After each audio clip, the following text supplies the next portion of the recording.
Barcelone. En Afrique, c'est Mazembe. Et le président de Mazembe, il est le plus grand de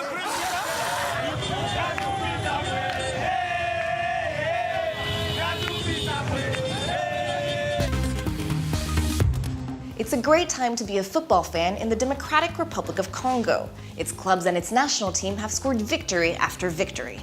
But our observers are going to show that the sport also fuels greed.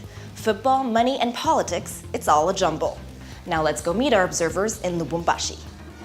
We meet our observer at the HQ of the 100% Club, the largest TP Mazembe supporters club. Today is match day, and the fans are livening things up.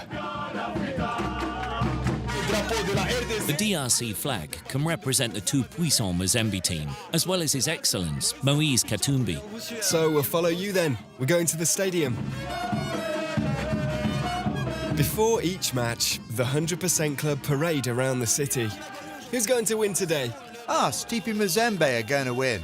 And what will the score be? 3-0.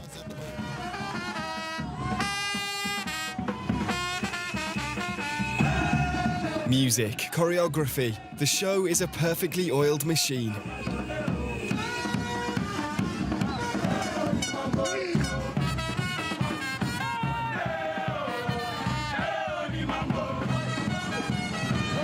We arrive at the TP Mazembe Stadium. The match is about to begin.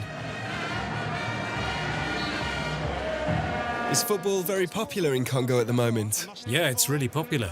Our national team won the African Nations Championship. And is TP Mazembe the biggest club in Africa at the moment? At the moment, yes. They won the Africa Cup in 2009, 2010 and 2015 as well. And this is yet another final, the Super Cup against Tunisia, the star of the Sahel. For big matches, the whole of Congo are behind TP Mazembe. But aren't there political divisions behind all of this too? Nowadays, teams are run by several presidents who are in political parties and who are political players. And that's who finances football in the country, generally speaking. So who runs TP Mazembe? Moise Katumbi, one of the country's major political players.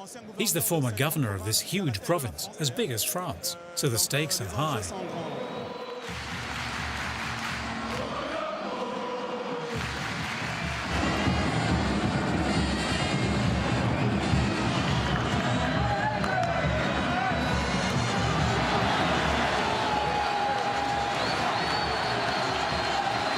The final score is 2-0 to TP Mazembe. In the stands, the fans are going wild. Which is the best team in Africa?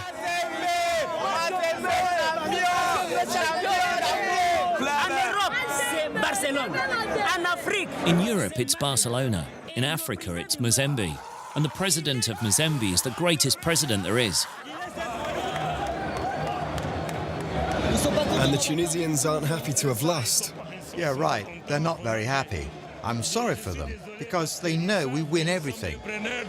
In the presidential box, the topic of conversation turns quickly to politics.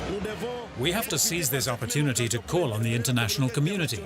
The Congolese people need elections within the constitutional time frame. We already have our presidential candidate, President Moise Katumbi. He's the candidate of the people. Katumbi is wearing a broad smile too. Mazembe is a team like any other, but we are getting ready to become a very big team. Why do you have a medal? I have a medal because the president often receives a medal too. The players are at the top of African football, and some are even considering riding on the wave of this popularity to break into politics. This is the case of the goalkeeper, the star of TP Mazembe. I've heard that another career is opening for you now. Yes, I'll have another career, because after football, there's another life. Are you going to branch out into politics? Yes, I know that it's hard, but with the hand of God, it will be okay. Is your political role model Moise Katumbi? Yes, our role model is Moise Katumbi. I plan to speak out for young people. Un sac à dos avec un bâton de pèlerin. Au désert, tu ne pourras pas être sauvé par le serpent d'airain. Tu sais d'où tu viens, mais pas où tu vas. Même la plus longue marche commence par... The day after the match, we head back to the stadium with our observer. The Mazembe team and all the fans have met today in front of the Mazembe Stadium for the cup presentation. They're going to parade, but things could turn nasty because police officers might step in.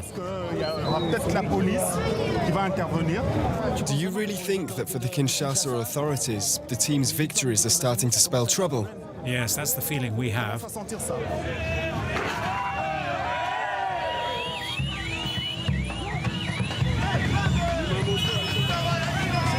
As we move around Lubumbashi, we can feel a party atmosphere. People are singing about TP Mazembe, but also about Katumbi.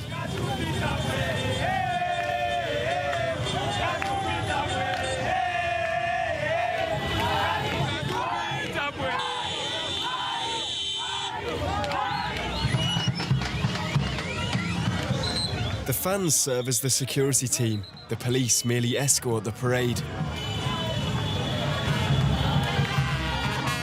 This time round, the authorities have issued instructions. Don't ruin the party. The 100% Mazembe club was able to work freely. We've been on patrol. There's no problem. Everything has gone smoothly. Is Moise Katumbi generous with you? Yes, and you saw this yesterday. He's very generous with us. Does he reward his supporters or not? Yes, very well, very well. But with money, I mean, does he pay you? Yes, we are paid at the end of each month. What do you think about Moise Katumbi? Moise Katumbi has marked us in every way. Do you think that Moise Katumbi would make a good president? Of course, if he told us that he had political ambitions leading him towards presidential ambitions, we'd be there. We would do our best to support him in his presidential race. Katumbi is very popular in Lubumbashi, and he loves to meet his fans. A very wealthy businessman. He was also governor of Katanga province from 2007 to 2015, and he recently moved over to the opposition. He claims that his love of sport has no link to his political ambitions, yet his popularity seems closely associated with TP Mazembe. We leave Lubumbashi, headed for the capital, Kinshasa. We're now entering the land of the great rival, the Vita Club. We're at the famous Tata Raphael Stadium. It's here that George Foreman and Muhammad Ali clashed in 1974, and it's also Vita Club's training ground. The stadium is steeped in history, but the building itself is dilapidated. Compared to the brand new TP Mazembe Stadium, there's a stark contrast. Get in place, guys, come on. The Vita Club boasts a major asset, its coach, who's also the coach of the national team.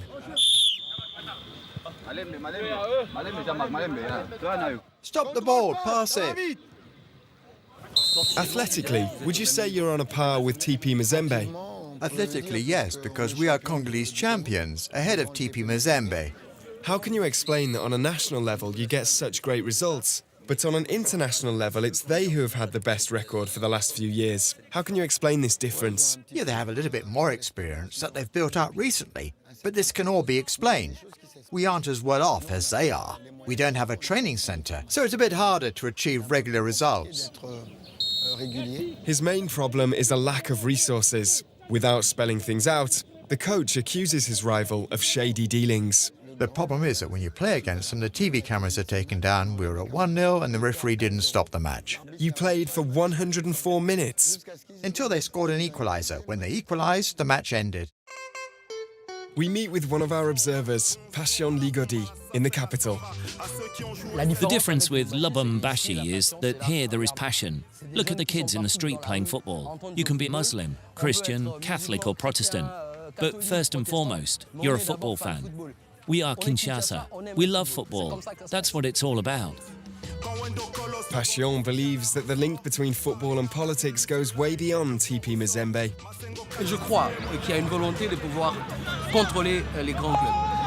I think that there is a desire to control the big clubs. AS Vita Club is run by a general. In Kinshasa, there's Renaissance de Congo Football Club, which belongs to a pastor. But there are many politicians who actually run the show. And in the centre of the country, there's another governor with a club too. And the president's brother has a club. The president's brother has a club called Shark Club, which is in the First Division. This is proof that political figures really want to get involved with sport and hope that by doing so, there will be political gain, which, when we look at this country's political and sports history, has not always borne fruit. With our observer, we meet the Minister of Sport, a former executive at the Vita Club. He's all too aware of the links between football, money and politics. It seems that money is the lifeblood of professional sport. Yes, that's true. And it would appear that the club with the most money by far is TP Mazembe. I don't get involved with club management, but what I can see is that on a government level, we give money to all of the clubs, including to TP Mazembe. Maybe you'll be surprised to hear that TP Mazembe went to play in the MMA Football World Cup in Japan. So I signed the document, and more than $400,000 came out of the Treasury accounts. Affluent clubs shouldn't ask for money from the Treasury. Today, sport and politics go hand in hand. Does that worry you, or do you find it normal?